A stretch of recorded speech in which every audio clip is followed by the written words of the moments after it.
এই জায়গাটা খুবই ভালো লাগলো, তাই আপনাদের উদ্দেশ্যে ভিডিওটি করলাম। দেখতেই পাচ্ছেন অসাধারণ। এই সময়টাই হচ্ছে চারিদিকে সবুজে সবুজ আর নিরিবিলি পরিবেশ। দেখতেই পাচ্ছেন এটা একটা পানির ঝর্ণা, এখনো চালু করা হয়নি, কারণ এটা চালু করা হয় সন্ধ্যার দিকে। এবং এখানে ফুল আর ফুল।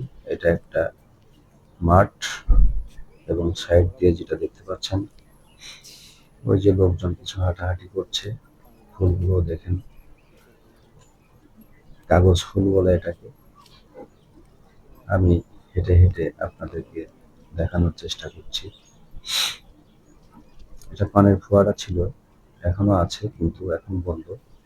এদিকটা তো দেখতে পাচ্ছেন। এই যে আমি ওইদিকে আবার যাচ্ছি পিছে পিছে গিয়ে আপনাদেরকে দেখানোর চেষ্টা করছি, এবং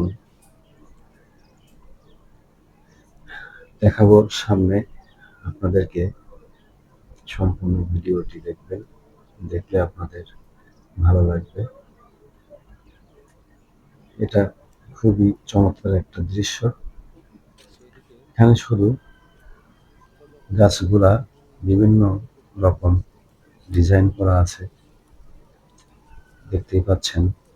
সাথে ফুলের গাছও আছে বিভিন্ন জাতের, যে ফুলের নামগুলো আমি জানি না।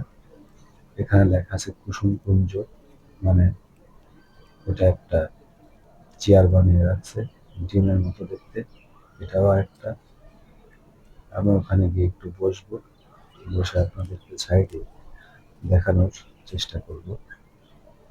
এখানে সাইডে যেটা দেখতে পাচ্ছেন ওই যে রুমগুলা, ওই রুমের মধ্যে লোকজন বাইরে থেকে আসলে যদি রাত থাকার প্রয়োজন হয় তখন রাত যাপন করে এখানে। এবং সাইডে যে পুকুরটা দেখতে পাচ্ছেন, এই পুকুরে অনেক মাছ লাফালাফি করছে, কিন্তু ভিডিও করার কারণে আপনাদেরকে দেখাতে পাচ্ছি না। এখানে যেটা দেখতে পাচ্ছেন পাখিদের বসার জন্য ওইটা করে রেখেছে। আবার দেখেন ডাব গাছে ডাবও আছে। আর এই যে সাইড সাইডে আমি আপনাদেরকে দেখাচ্ছি সুন্দর সুন্দর সিনারিগুলা, ওইদিকেও দেখেন অসাধারণ দেখতে লাগছে।